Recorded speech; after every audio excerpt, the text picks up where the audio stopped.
Ayun na nga ang nangyari. Nung sumakabilang bakod, nag-blooming, ano? Nag-blooming. Entry ko sa kanya kanina, eh. Ay, Mr. B-Boy, I Yes, like sir. your shirt, ha? Oh, sir, this is representing cyber cyber security. Ikaw naman, sir. Wala nga eh. Sabi ko na may pakulo na naman si Mr. B-Boy. Cyber security tayo. Mag-mute Live na muna po. ako. By the way, we Bibili are yan. live already. Oh, Hello, we are live. mga Oh. Kapik Pro. Good afternoon. Hello, hello everyone. Hello. Good afternoon, everyone. Last Speaks Pro na. Ayan ang sinasabi. Yes. So welcome everybody. Please feel free to share, like, and subscribe. Ayan, click Go that ahead, be notification the bell. host. You're most welcome. Ayan naman. Okay. Teka, we should be sharing this now. Yes, I just did. Let's just Okay. wait for a few minutes.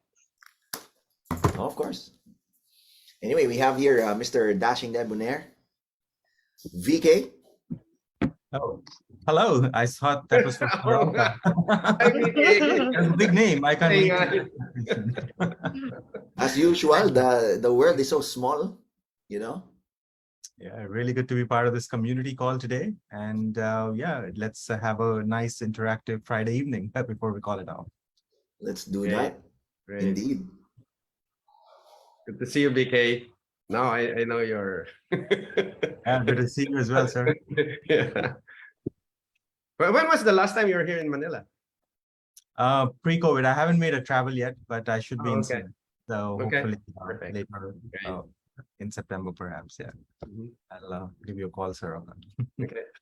Okay. Good afternoon, Arnold. Hello, thank you for watching. Wow, may shout out, ha? Yes, Good afternoon. always. Hindi nawawala yung shout Oo out. nga eh. Minsan ako naman i-shout out mo, madam. I don't see you which means Huh? you're not watching. Are you watching di- every Friday? Hindi, i-shout out mo pa rin, BP Mia. Okay, ha? I am...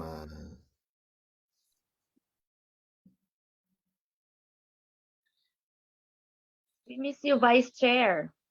Yeah, you too. See you tomorrow.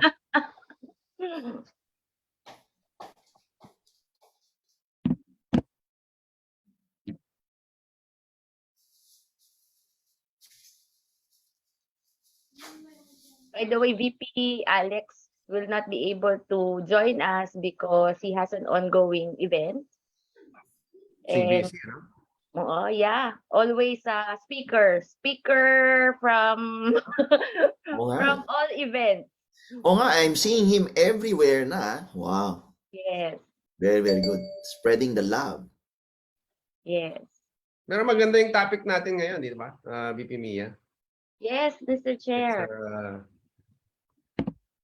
Nako, this is the topic that no one should miss. Yeah. It's about bot, AI, Yes, and ML. yes, sir. Yeah. Hi, Frederick Gonda. VP Sheila, hello. We miss you here. Sir Bobet, good afternoon. Si Mr. Angelo de Guzman. Yes, afternoon. Fred, good afternoon. Thanks for Angelo watching. de Guzman. Sir Bobet, kailan ba tayo mag-goal? Yan. Okay, maybe we can start.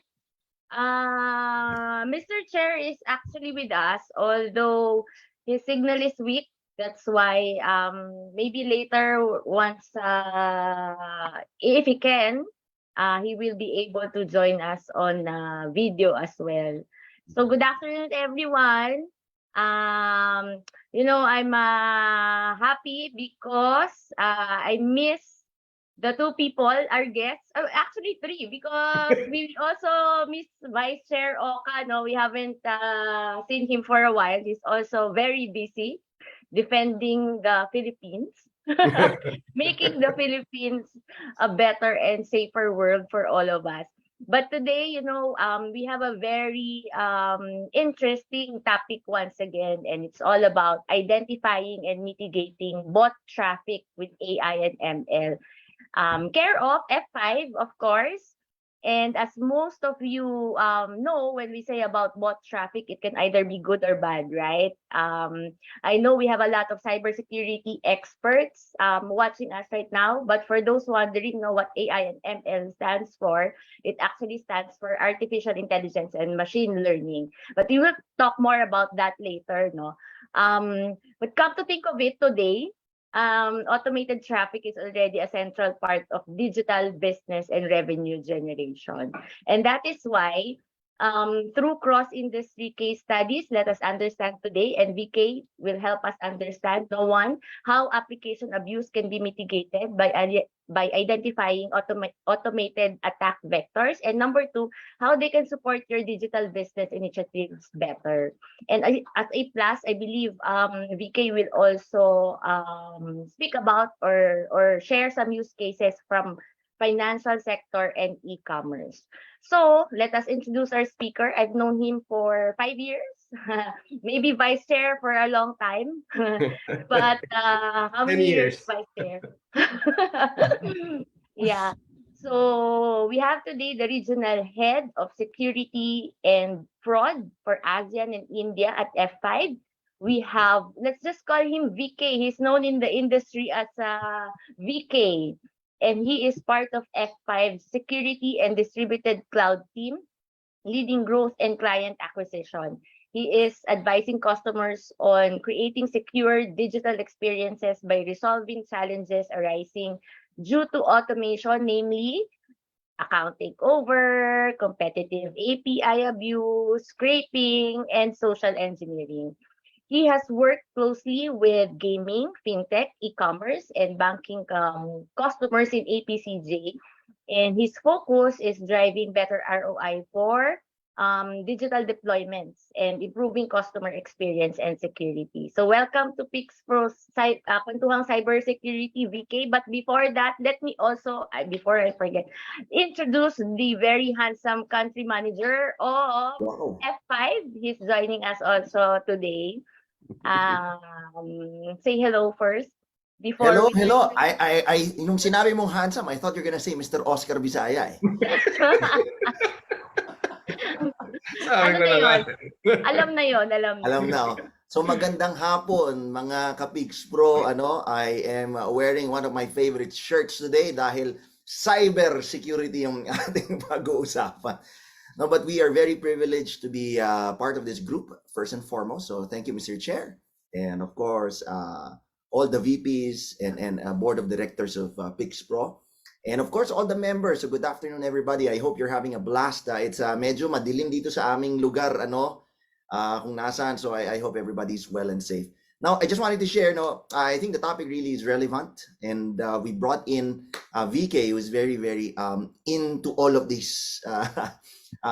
In the F5 terminology, in the F5 world, we actually call all of these things as fraud. Of course, we're going to talk about bots, AI, ML, and all that stuff. Now, one thing, recent kwento, I just found out recently, na maraming mga influencers on TikTok today are not actually human. They are bots. And they are being followed by millions of people. Now, is this a morality question whether bots are bots tantamount to sin?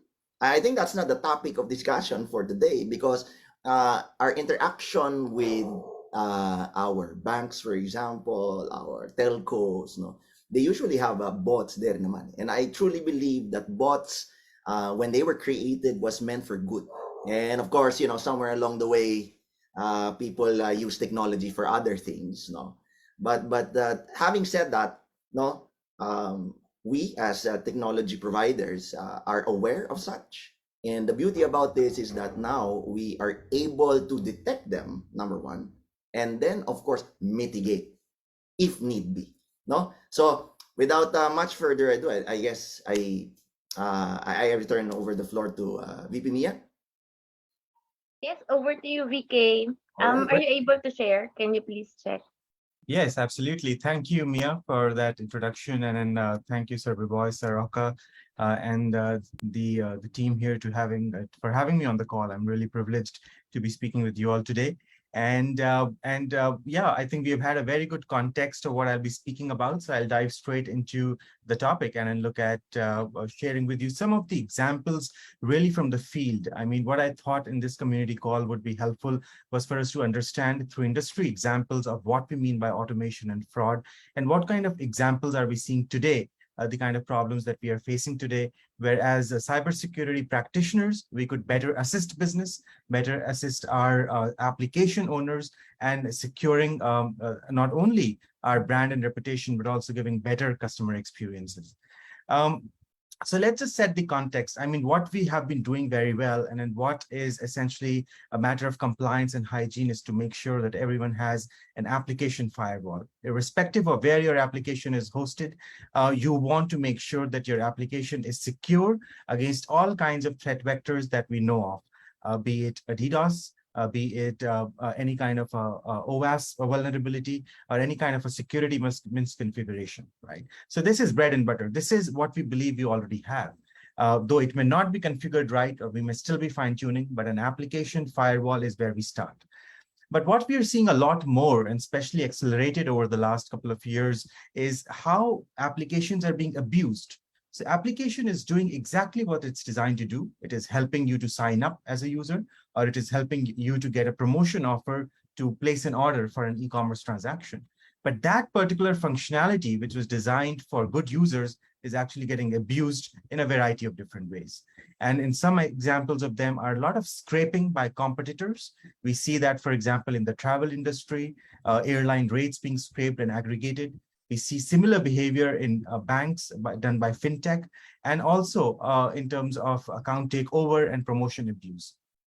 So this fraudulent abuse of application, this abuse or this traffic coming into the application, which we are not able to see so clearly by even having a WAF in place, what do we need to do? What controls can we put in place to make sure these challenges can be solved for? And this has been quite well articulated now within our security community. If you look at just the OWASP's top 10 security, now we have a category of automated threats. And those automated threats, what you're seeing here on the right, are essentially all these different challenges application owners or cybersecurity leaders are facing right now. And if you would see, a lot of it is actually coming now away from misconfiguration of application or the application not being secure, to moving to how the application is getting abused by automated traffic. Right? So things like credential cracking, credential stuffing, carding, defeating CAPTCHA and CAPTCHA bypass, spamming, scraping, all of that. So there is this new language, new vocabulary around fraud, which we are seeing that is actually impacting business, because business, as you all know, has all turned digital now. So if you look at it, what we are talking about, or the attack vector we want to identify and potentially mitigate if it's bad, is get visibility into automated traffic. Traffic which is non-human, and traffic that is actually causing all of these challenges that I mentioned before. And if I were to give you a visual of how this is being done, right, how this is being orchestrated, we see a variety of examples of device farms, bot armies. We see device farms, be it mobile or be it actual other laptops or desktops. We also see human click farms in fraud. There are actually a lot of videos you would have seen on YouTube of how actually hackers are now hacking back on some of these call centers and then call center agents. And then they make for interesting watch, but they also make you realize the scale of operations of some of these fraud rings, that they're doing things in such a, so to speak, legitimate manner, and fooling customers by creating social engineering scams for them to click on and go on. So let me talk a little bit about what kind of visibility is better than what we have today, right? What we have today mostly is getting app visibility into the application in terms of logs, in terms of network logs, and the utilization of our appliances, as well as number of sites visits, right? Or a number of clicks which are coming in. A better way to get visibility, what we believe is if you are able to discern between the good users, the human user, and the machine users, right? And within the bot users, looking at what kind of users are coming with a malicious intent. Are they lying about their intent? And that's why there is this whole category of within automation, we talk about declared bots and undeclared bots, which means bots which are actually lying about what they're trying to do, and they continue to remain evasive. And I will explain this to you further through some of the case studies. So the first good measure now to do is to get visibility into this automated traffic and be able to identify them in the right buckets with good accuracy, not with a lot of false positives, that are these good humans, are these bots, are this aggregated traffic coming in from my aggregator partners or someone misusing my APIs, or other kind of fraud campaigns happening, which happen usually when a new product is launched. The other aspect of automated traffic is that with the number of open source tools available out there, the ease by which you can do a captcha bypass, a real-time phishing proxy, you could do all kinds of credential stuffing. We do not see automated traffic just coming and going. Even if you increase friction or threshold for them, they try to retool and come back. They move and use different tool sets to come back to the application because you still have something of value which they want to get. And we will talk about this as well in detail with some examples. So in simple parlance, is your application facing any of these challenges? Are you looking to protect your application and business around these use cases? And if so, you need to look at automated traffic, because usually that's how this kind of fraud and abuse is happening, right? So that's the first level. Now, if you look at what do we mean by fraud, right? I mean, when we look at fraud, like Sir Biboy also mentioned that, it's automation, it's bot, but we call all of it in the fraud bucket. But when we talk about fraud, it does not just mean that there is a money moving out from one bank customer to another bank customer. Fraud comes in different forms and shapes. And I just want to highlight that how that application abuse is happening through some examples, right? In terms of gaming industry, and in Philippines is a big host nation for gaming industry as such, you have both real money games and you have skill-based games. You have betting, you have casinos, you have actually money games involved and skill-based games. Across both those businesses, we see a lot of automation. We see raiding of in-app currency. We see users wanting to have unfair advantage over the rival player.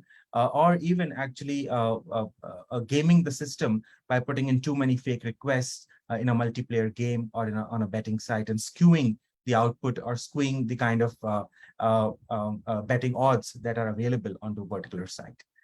Automation is used in banking quite rampantly in terms of AML, KYC, we see mule account creation, a fake account creation. There have been new interventions put in place, like a video KYC by many banks to mitigate that. But still, mule account creation, especially in fintechs, remains a major problem. Unauthorized use of APIs, aggregating banking data is a major problem. And of course, fraudulent payments, bypassing OTP and 2FA is again a big challenge that automated traffic poses. In e-commerce, some of the use cases we have come across are around false merchant ratings, for example. I want to sell something on a site and I want to make sure I'm rated 5 stars all the time. And I actually get number of fake users to come and give me that rating and write those reviews. So fake reviews, fake ratings is a big challenge on multi-party e-commerce sites. Promotion offer abuse is a major problem. If I'm creating a product or bringing a product which is limited time offer, and it's coming in with a promotion offer, we see a lot of that abuse happening. From the gaming terminology, there is a word called sec kill, which means how do you kill an opponent in the first second? And the same kind of automation is actually applied in e-commerce, where the inventory is sold out within the first few minutes. And while it may be a happy problem that, oh, all my inventory is sold and it's a great sale, the reality is that the people who really wanted to buy your product are not even able to access it. And that happens a lot with ticket shows, ticket prices, which actually get sold and then resold at multiple prices. And all we see across is automation being used by other fraudulent gangs coming and reselling it. Booking and tickets, I just mentioned. So bulk buying, loyalty point abuse, inventory lockout. I have actually spoken to airlines where the CISOs have said we have had planes flying with empty seats and real customers could not buy airline tickets. And that was because automation was being used on those sites to just rotate, to just squat on the inventory, to just come in and then buy, but not buy the transaction, hold on to the seat, and then divert the traffic because of that to some other airline, right? So it becomes a real abuse and fraud problem for the business, and it starts hitting revenue as well. And social media, like Sir Biboy said, right? Fake followers is a major problem we see in social media platforms, not only just on the likes, the name that you took, Sir Biboy, where we are already solving that problem for them, but also in other social media platforms and gaming streaming platforms right now. And then in education, online education as well. So when we talk about fraud, to circle back, we are not in all these examples talking about money moving out. In many of these examples, money did not move out anywhere, but there was something of value which you wanted a real customer to buy, which they could not get access to. And there is a revenue leakage, or there is some kind of a marketing promotion dollar leakage that happens because of it. And it hits the P&L of the business at some place, right? So that's why there is a business impact to this kind of automated traffic. Having visibility into it helps us secure the digital experiences. And that's where we've been going about and talking about this fraud vector for quite some time across Philippines and in other markets in the region. So let's now dive a little bit deeper. I want to go just do a quick double click on 3 specific cases where we have solved this problem and what was the problem, what business problem was being encountered. This is an example which I think many of us as banking customers would relate to, and this happened with a mid-sized bank in Vietnam just last year. Now, when we get an SMS from the bank that this is our balance, and this is actually the last transaction we did, that's a way for us to, that's a good feedback loop. We understand that this transaction was good, and this transaction happened the way I wanted, and this is what my balance was. What you see on this picture on the right top is actually 2 SMSs which are genuine, which came from the bank. The problem is that when social engineering attacks are orchestrated, you can very easily send an SMS which looks like and goes in the same queue as from the real bank, but it's actually a fake SMS. And that drives you to actually go and click on something. In this particular case, what happened was around the Lunar New Year that customers got SMSs saying that you have a red packet, please go and access it during the Tet holidays. And many customers went onto that SMS because it was in the same queue as their last SMS, which said, this is your balance, right? So the users got spoofed, they got essentially lured to it. And what the fraudsters did was essentially got hold of very fresh credentials, username, password combinations to be able to do some kind of automation attack. They were also smart enough to do real-time phishing proxy, and we've done an extensive video on that problem statement, but they were able to bypass 2FA with that. They had the OTP and they got the cookie to be able to bypass the OTP. And the bank was facing frauds up to $10,000 to $30,000 in each campaign when this occurred. So we were able to get in line for this particular bank. We were able to actually see almost 50% of all their traffic at the beginning was all automated traffic. And when we get into a blocking mode, we saw that 10,000 users were actually impacted. And the stat which I want to get your attention on is the success rate of this automation. A lot of automated traffic is coming onto the bank, and it's able to log in successfully at a 70% success rate, which is extremely high. Typically, we see this in the 1% to 3% range because credentials get changed and users are aware enough not to, use stolen credentials or leak their credentials rather. Here, the credentials were very fresh. They were coming in and automated traffic was able to go in. And we were able to actually see that over 10,000 unique accounts were accessed using automation, which the customers were not aware of. Now, how do we detect this kind of thing, right? One of the things that most central banks are now talking about is the idea of behavior biometrics. It is not just good enough for us to have all these other security tool sets. We also need to know the kind of behavior coming into the banking application. We were able to detect unusual screen layouts, and this is where the AI ML part of the application comes in. To be able to identify and mitigate bot traffic, we need to use technologies which give us better insights and telemetry into the kind of traffic coming in. One way for us to see is that is a user lying about the device configuration and the device browser, and what kind of screen real estate are they using. We also look at the behavior of the user. In this case, we saw a magic mouse coming at the same pixel every time, which was essentially the submit button to click on. Now, the reason this is happening is because, as I said, the fraudsters have username password credentials through a social engineering campaign. Now they want to use automation as a way to log in onto the bank page. Now, while we cannot stop the social engineering campaign or users falling and then clicking on the fake SMS, we can detect this kind of automated access to the banking site and block this access at this point. Another telltale sign for us is how many devices are actually trying to access banking customers. And most of us here, if we are 10 people in the room, most of us will do all our banking needs from 10 different unique devices. But we saw an example of over 4,000 username combinations coming from a single device, which is just not possible. That has to be something tied to a fraudulent gang. And when we looked at one particular campaign, we saw over 500 logins coming in from to 133 accounts with a very high success rate. And when we look deeper into it with a device ID, what you see here is essentially our ability to, using the solutions, look at the kind of traffic coming in.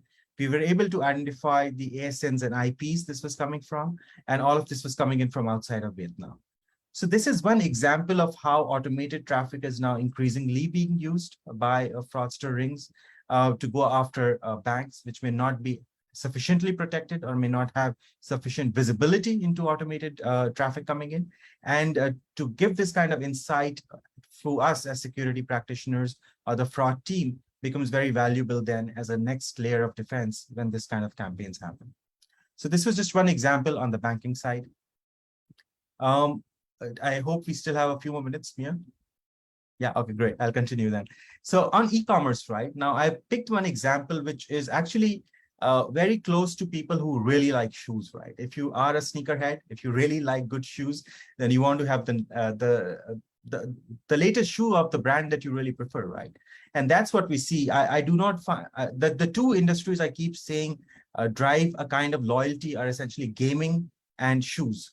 And because of that loyalty that these two industries drive, we also see a lot of automation to go and access the products which these brands are trying to sell. So we are working with several resellers of shoe brands. We are working with some major brands globally as well. But I want to cite examples of what we are seeing. We are seeing automated traffic coming in and bypassing captcha using optical character recognition, which some of these e-commerce sites have. And what we see are essentially different emails coming in at different times and putting in an e-commerce request. But when we look at a device ID, when we look at where are these requests coming from, they're all coming back from the same device. So this is, again, a good way for us to understand how automated traffic is coming in and tying it back to users which may not be legitimate users and making sure the inventory is available to legitimate users to buy. We worked with another gaming customers in the region, and here they were facing a lot of abuse of their OTP capability. And this customer hosted on AWS was essentially saying that I have a lot of my customers not able to access my site, or we see a lot of fraudulent traffic coming in onto our gaming sites. And this, again, not only was we were able to detect the automated traffic, we also were able to mitigate the OTP abuse, which was happening, which was an early indicator of account takeover in this example. We worked also with a customer in Taiwan, for example, where we were seeing fake account creation and gaming as a very big issue. And there was also account takeover and loyalty and game point fraud. Essentially, there was a low-level DDoS, which was continually happening at all points, which we were able to get visibility into.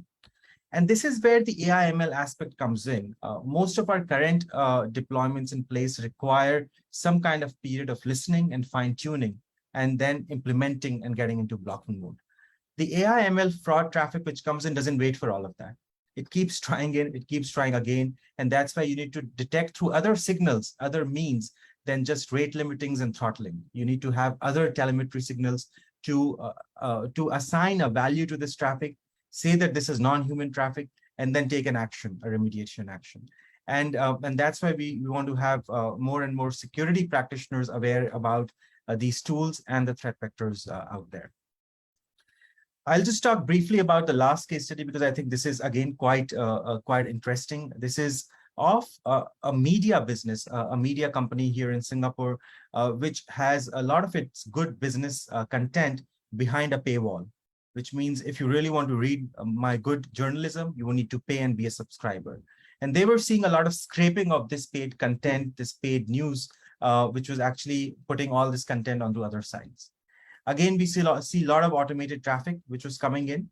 And this is where I want to talk about, the idea that automation can be quite advanced. In a media business, good automation is something you need. You cannot live without it. You need your articles published, say, across other platforms, which are your partners, be it on LinkedIn, be it via Hootsuite or other aggregators. But if your content is actually getting scraped by undeclared automation, you do not have visibility into it. This is automation coming in and taking in your proprietary information, which is your articles, taking out to other sites, and essentially it's a revenue leakage problem then. And that's what they were able to get visibility into by making sure that they had some kind of an anti-scraping solution in place, which was available for them. Again, there are a lot of good bots, like Mia said in the beginning, a lot of good declared bots, which are very much part of different businesses and by marketing team. But then there are a lot of undeclared bots as well, which come in, which we're able to get visibility to. So the reason I'm going into a few of these slides is to give you example that there is this whole new world of language and industry out there, which is around automation, which is around mitigating automation.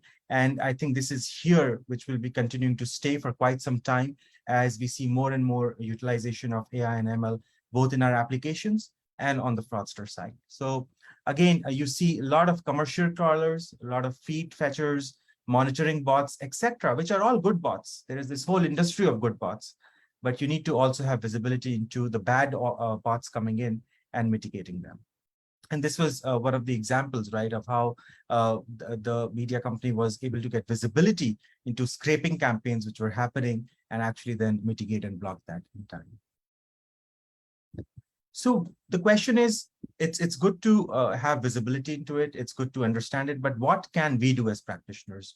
What can we do today and what can be in our approach? So I would just like to leave you with a few questions, a few points to ponder about in your current security posture, and then see how you want to have them in any kind of a security revamp roadmap or make that a priority. Now, when we talk about automation, right, and to tie it back to when I talk about fraud, the automated traffic is coming in because there is something of value on your application. And there is a whole life cycle to this automation.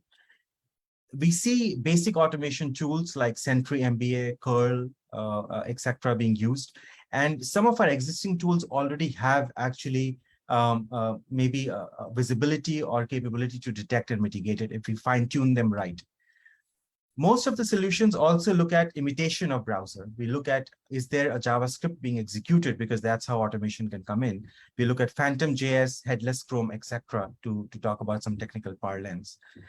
To go a little bit further, what additional you can put in place is to look at, do you have a way to send a first-party JavaScript which can fetch more telemetry and use machine learning and AI-based behavior detection. So when central banks in the region talk about behavior biometrics, they're looking for you to get visibility into keystrokes, mouse movement, into the time taken to complete a transaction, and all of that insight, which can feed into an SIEM or to the security team. So can you put in something like that in place to be able to detect that kind of behavior, and also then mitigate the traffic which comes in using tools like Selenium and Silk, etc., and even fraudulent human users. And then the last leg really is that not all AI ML can fine tune and block itself bad traffic. You need intervention of data scientists. You need intervention of a team to be able to make sense of the kind of traffic coming in and then retool to be able to take the fight back to the fraudsters. And this is where we see large complex problems coming in at big banks or big telcos or big e-commerce sites. And this is where we see that you need a combination of not just an AI/ML solution, but also experts and an expert team, be it in-house, be it with a third party, but you need to invest in that data science team looking at fraud and telemetry data and mitigating that. So this is just to give you an overview of the life cycle of fraud we see using automation and things that you can perhaps do to fine tune better. And to leave you with, when we talk about examples of, behavior telemetry or taking additional signals, you could take signals across all these aspects, from the network, from the user appliance or device to create digital identity and device fingerprint, the behavior profiling of the users, as well as the behavior biometrics, like I mentioned. Are they copy pasting when they're coming in? What kind of screen resolution are they using, etc.? And have both supervised and unsupervised ML in your environment to take the fight back to the bad guys. So this is, I think, the prepared content I had, Mia, and Yes. back to you. Thank you so much, VK. VK, if you can help to unshare so that people will see us. Thank you so much. Yes, we're back. Okay. Actually, I just want to read one comment, no, from JV Season. He's saying, great topic. Thank you so much. Indeed, it's a great topic, no. In fact, fraud is really very close to my heart because although it targets enterprises, but the one who is greatly affected are individuals, right? Yes. And that's why there's I believe an updated circular from BSP, right, to include fraud, and that it has that the banks has to, I think, comply within this year, December. And it's also related to the question of VP Sheila here. She's asking, are regulatory bodies in the region doing enough oversight on BFSIs when it comes to new threats stemming from AI and ML technology? Do you have any information on that, VK? Yeah, I think if you, in general, in technology, usually the technology is ahead of the law, right? And the law then catches up to the technology. And that's what happens with most law enforcement and new technologies. But specifically on banking, I think over the last 1 year, we have had some very high profile incidents in the region. I think there's been a lot of forensic and insight being put into some of the new attack vectors we have seen, where automation has been a part of breaking 2FA and OTP bypass. And I think because of that, we are at least hearing a lot more, I would say, attention towards behavior biometrics and these new telemetry signals that application owners and CISOs should have insight on. There is also, I think, a concerted effort to make sure there is more collaboration and data sharing between the CISO's organization and the fraud organization. When we talk about banking context, usually the fraud team is responsible to keep a low fraud score, make sure that the fraud is under a certain basis points and it is permissible, whereas the CISO's team is mostly looking at overall application security and architecture. But there is some convergence happening where they want to look at the telemetry data of this kind of automated attack. But I would say it's still at infancy, I think, because we would still see maybe some more kind of concentrated attack using AI ML. So we will see more guidelines around it. I think there is no enforcement of adoption of a new technology, but there's a lot of discussion around what new things can we do. Right, Vice Chair. You were smiling earlier. You're on mute.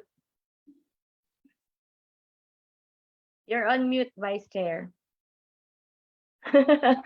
Yeah, sorry. Yeah, thanks, VK. As always, it's been very educational. No, I learned a lot from it. Now, relating to identifying bad bots, no, and I was reading an article on LinkedIn, and you know, the author was saying, user and password and even MFA is no longer an identity, right? So there has to be more context to you know, an access request moving into an application, etc., before it's given access or granted access to that specific application. Now, in terms of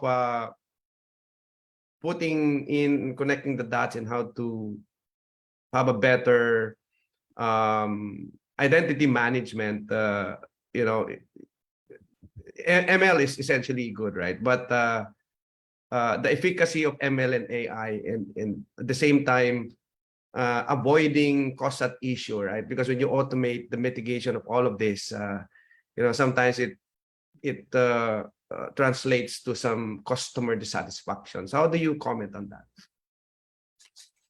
Absolutely, Saroka. I think that's a great point. I think AI and ML both, as I said, there is supervised and there is unsupervised. And when you look at telemetry signals, they are both what we call in our parlance linear and non-linear signals. How do you combine all this different data and telemetry you're collecting? And that's why we believe that the best way to deploy, at least in the security context, an AI ML solution is to deliver it with the experts, deliver it as a managed service, because honestly, the skills and the resources are just not there to keep fine-tuning and then keep managing false positives and creating friction. And a lot of times by adopting something which will throw more false positives, you actually alienate your key stakeholders rather than telling them that we should adopt new technology. So I totally agree with you that you need to look at the efficacy, you need to apply it in a way in which the solution is trained, and then keep looking at those new signals which may be coming in, depending upon the kind of threat vector you're seeing. Yeah. Thank you. Thank you, sir. Thank you, VK. Actually, I got interested with one of the use case that you showed earlier with regards to the SMS, right? Because that has been a long time issue, especially here in the Philippines. In fact, Mr. Chair has been, all over the news talking about this and, warning people that if you receive SMS messages, be careful, don't just click on the links, right? Because we receive a lot of this coming from impersonating banks and impersonating anything. Yeah. So this particular issue, are you saying we can address this using the solution of F5? So there are two parts of it, right? One is, in fact, there are three things, right? One is a social engineering attack and someone with a bad intent sending a lot of SMSs, right? Now, when someone has decided to send a lot of SMSs, at least we don't have a solution there, right? You're using different kind of SMS service providers and then you're using them. Only the one who is providing that SMS service, if he can detect that these are actually a bulk SMS buy for a bad intent, can perhaps do a KYC and stop that kind of buyer, which I don't think is happening enough. The other two sides of the SMS problem we can perhaps look at resolving. One is revenue or marketing dollar leakage because fake OTPs are being requested. So because I'm using an OTP service and someone can make a lot of money if that OTP service used a lot, and automation can be used to actually send a lot of SMSs. SMS is also a leading indicator, or too many SMS requests is an indicator for account takeover. So I think that also gives insight into this account is maybe vulnerable if too many SMSs are being requested for a 2FA. So that problem we can help to solve. We can give visibility onto automation coming onto the SMS endpoint of an application and say that some kind of bulk SMS is being requested for your users. So the first example I said was SMSs coming to you and me from anywhere because of a social engineering scam. We can't stop that. But a particular enterprise which has an SMS capability as part of 2FA, we can stop that. The other part of the SMS problem, which we see is essentially not just bulk abuse of SMS, but also SMS being used as a way to take OTP and then using automation to log in. And I think that's another problem that we can solve, that this actually request is coming through automation. So let's just block it because it doesn't look right. Yeah, and you mentioned OTP. So I need to ask, is OTP enough? I think in our markets, honestly, the one-time password, the OTP has been something which has given us great results. I think, honestly, it's been one of the great points of adding friction in application to deter any kind of common fraud, right? I think, and when I think if you even look at how digital banking evolved in our part, North America did not have OTP. They had a lot more fraud. Whereas when we inserted OTP, we had lesser fraud coming in. So I think it has served well. But with the new AI/ML capabilities, like the real-time phishing proxy, OTPs, we are seeing an OTP bypass instance occurring. We are seeing instance of cookies being stolen, first-party cookies being taken, and because of that, OTP abuse is now happening a lot more. So I think now we need to look at it. I think that's why, to Sir Rocca's earlier point on identity, I think a lot of organizations are looking at biometrics, face recognition technologies, etc., as a way to replace passwords. Right. If I can chime in also, no, in the olden days, CAPTCHA was the biggest thing in the world, right? And to VK's point, it actually served its purpose. No? However, there came a point where, as we know, there are human click farms now. That just evolved, and now we are in the OTP sort of mode. However, I think the basic principle, especially that there are lots of cybersecurity practitioners here, is that the first thing that we need to identify is that we need to separate and segregate humans versus non-humans. I think that's the first thing that we need to do, no? And one identifier to determine a human from a non-human is the behavior. And I think that's really, really key, a key topic, which is a big topic altogether, because the behavior, perhaps, no, when AI evolves, it can delay its response later on. But truth be told, behavior is still a key identifier, no, to at least minimize non-humans versus human interaction, no. And as many of our banks, for example, which is a big industry in itself, what do you call this? The financial inclusion that BSP is pushing, with all of these fintechs coming in. For example, all our lolos and lolas, sorry VK, those are our grandparents, for some who are using this technology, obviously they don't reply fast. They need all the text to be very big so that they know what to click. But so this behavior should be well caught, and fortunately, of course, there are now technologies that can be used today, especially on the AI ML thing.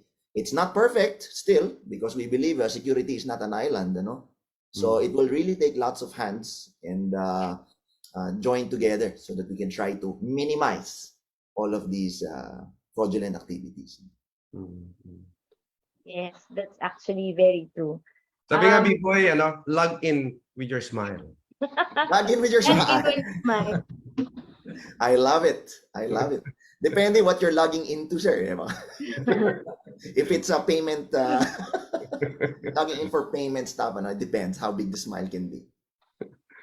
Okay, we actually have questions coming from our viewers. We have one from Emel Ian and Ciso Miro. Hello.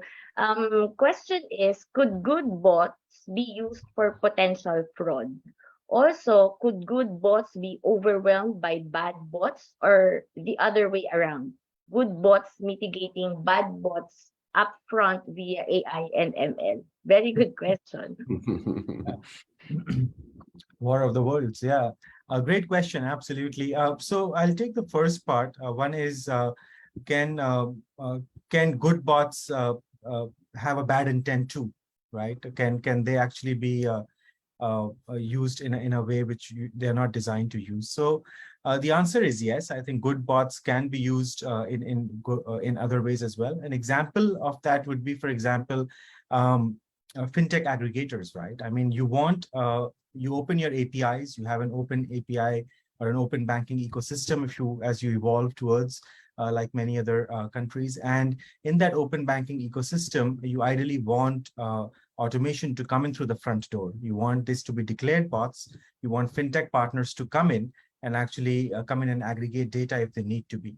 What we've seen instance of is actually the same partners coming in far too many times and looking at too many different data points that they were not authorized to do, right?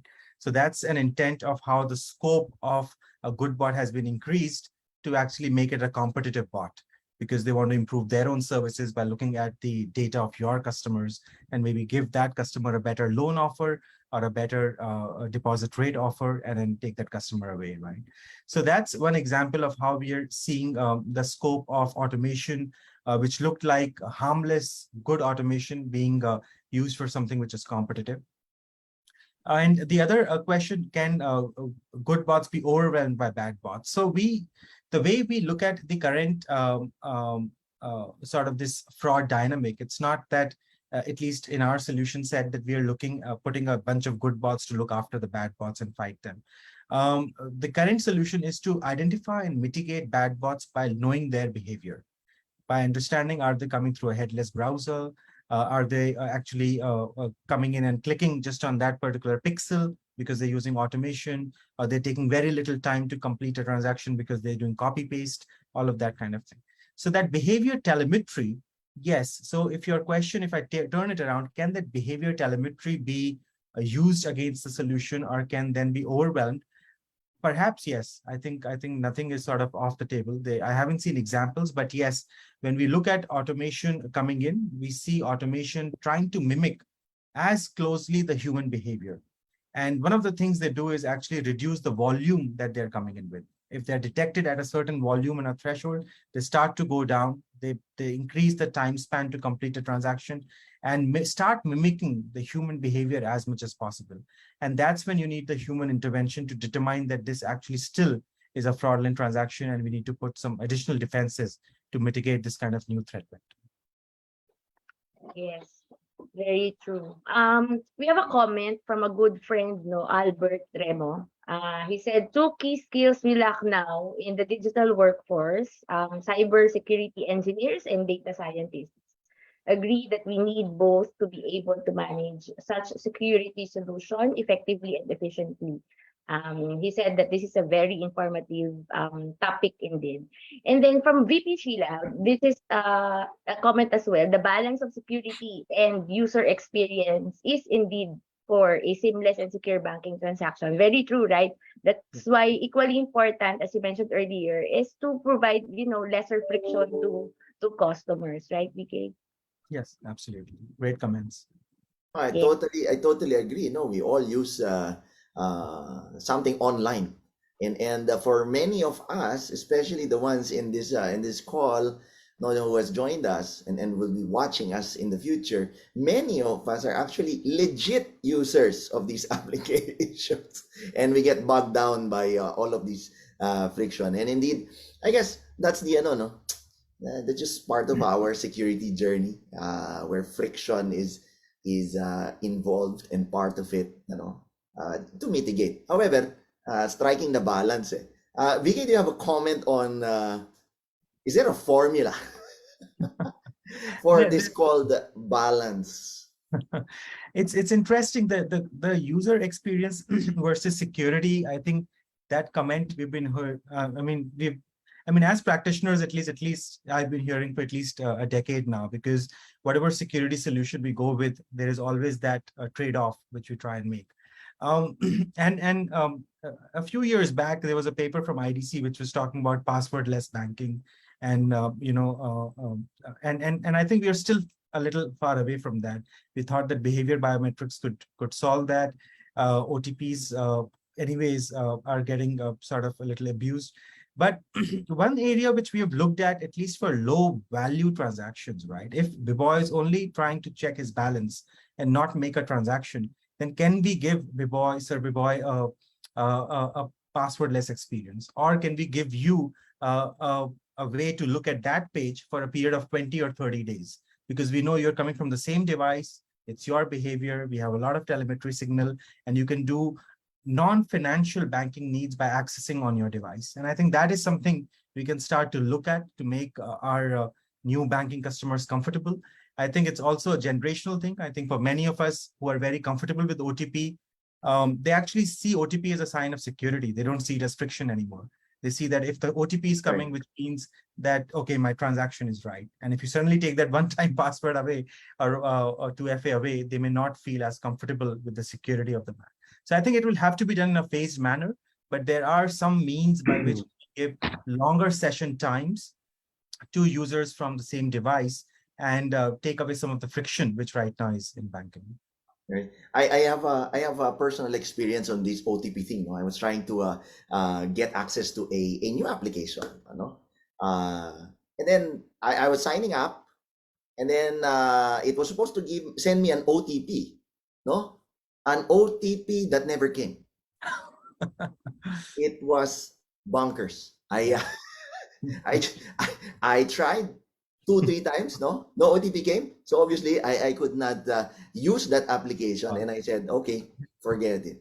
Did it put you in an existential crisis? That is it really you? I know, but I mean, this is the friction, especially for legit users. Eh? And I value what you just mentioned. If there's some sort of a tiered approach, there are instances where you need to tighten really, but then there are also instances where you need to loosen up. And I guess in every organization, this is where security practitioners versus business versus IT, there has to be a conversation on when do we say we loosen up, and then when do we say we really tighten our belts. Yeah. I hope there's a formula. I'm not sure. And yeah, I just want to also bring it up because one of the examples, right, is the sneakers, right? If there's a release. Now, I just noticed that in some of the hype pairs that shoemakers release today, instead of releasing it on a certain period of time and then you buy online, so what they do is they raffle it. Now the mechanics is now different, right? Like they send you a Google form, you fill it up, and then there are certain metrics that you need to comply with, like you have to put in your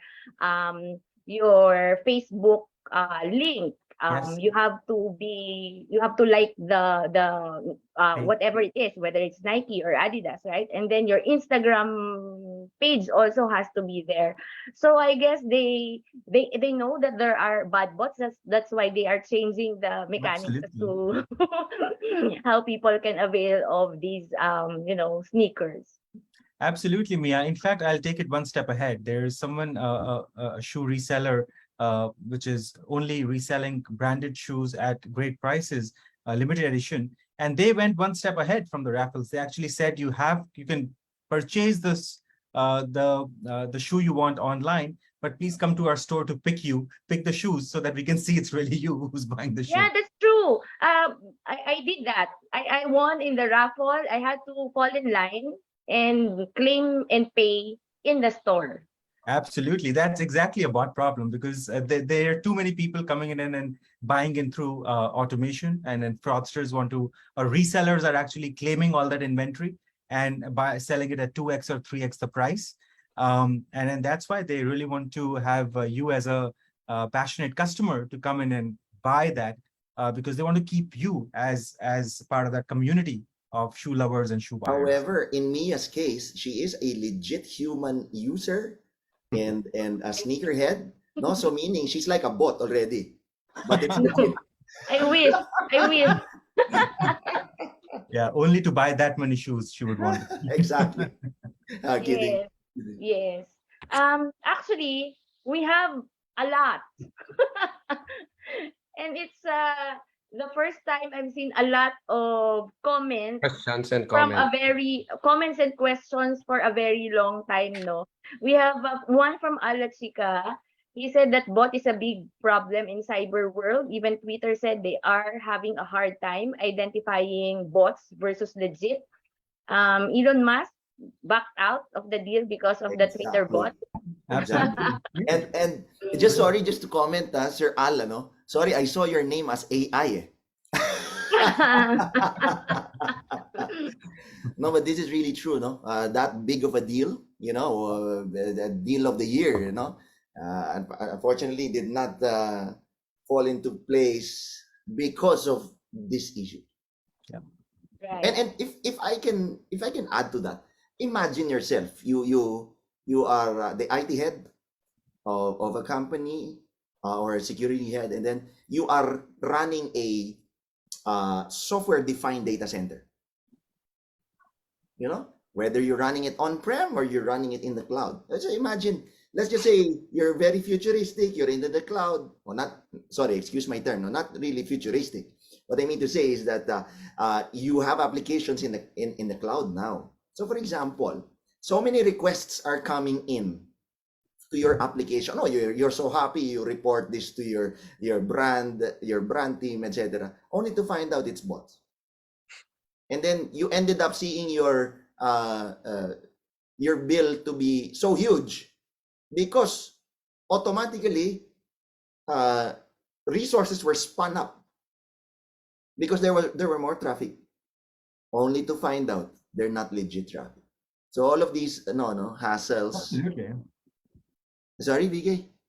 Absolutely, you're right. I mean, absolutely. We've seen that once you mitigate bot traffic, the AWS or the cloud hosting or whatever spend can go down, and those budgets can then be reallocated for other services to access on the cloud. So yes, you're absolutely right. There is a material cost to this automated traffic you are catering to.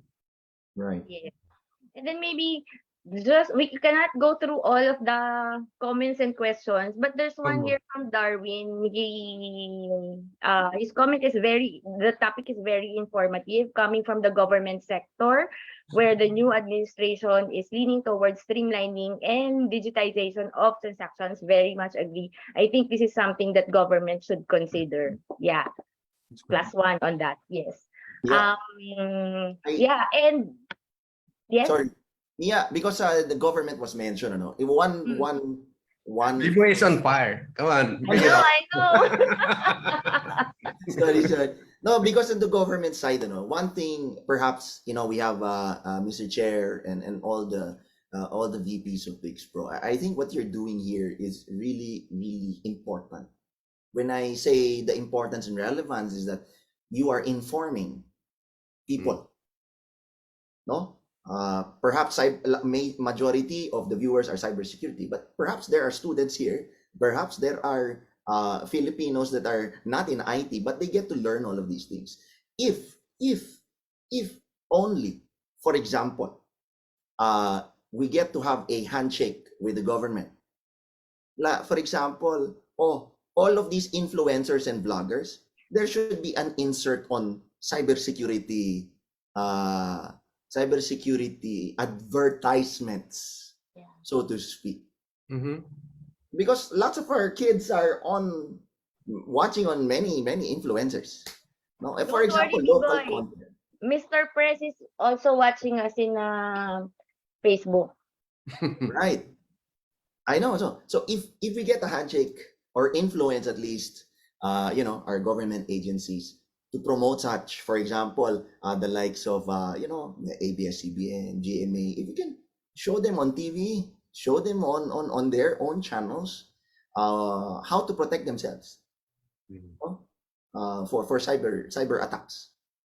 Diba? All our lolas and lolos, maybe perhaps a radio, baka may konting commercial, no? Regardless of who it's from. No, but I think we should really influence and push that so that we just promote cybersecurity, how to protect ourselves. So, B-Boy, si Mr. Press is watching. Maybe he will make it as a part of the legislative agenda of his office right now, no? To put in a law that mandates all these bloggers, no? Yeah. to put in, sabi mo nga, that cybersecurity information, advertisement. As a way to protect, all digital Filipinos. so to speak. Yeah. Exactly. And even the world, diba? Yes, that's true. Okay, I'm so sorry because it's already 6 minutes past 6 p.m. But before we go, I'd like to thank, of course, B-Boy and VK for being with us. All of us, the four of us, have something in common. I am just You're from F5. happy. Indeed. Yes. Yeah, and maybe B-Boy and VK, anything you want to say before we go? Thank you very much for having me. Over to you, B-Boy. All right. As for me, it's been a privilege to be able to share, at least what we know, and contribute to the many viewers that Pix Pro has and members. No, we hope that you can also share this with your own families.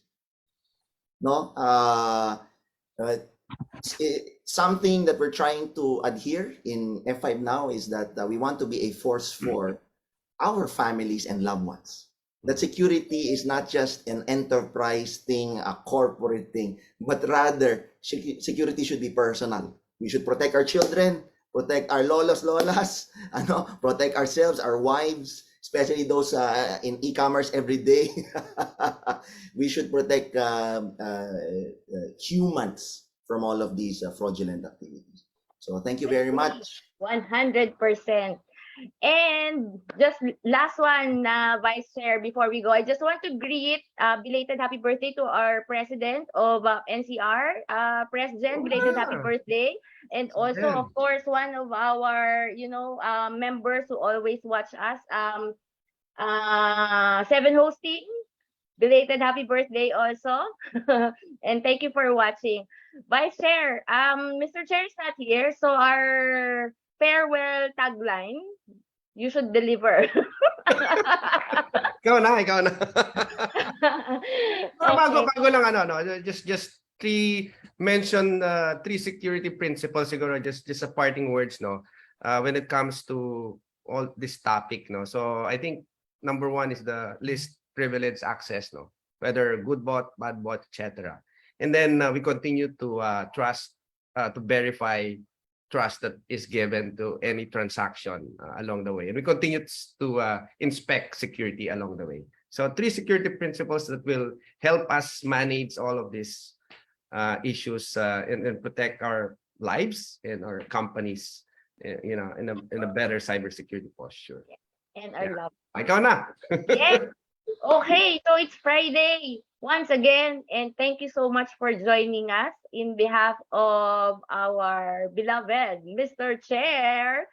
Yes, so sa cybersecurity, happy lang, walang weekend. Happy weekend, everyone. Happy weekend, everybody. Thank you for joining. Thank you, BK. Thank you. Thank you for having me. VP Oscar. Len, thank you. Mr. Chair. So, happy Bye. weekend. Again.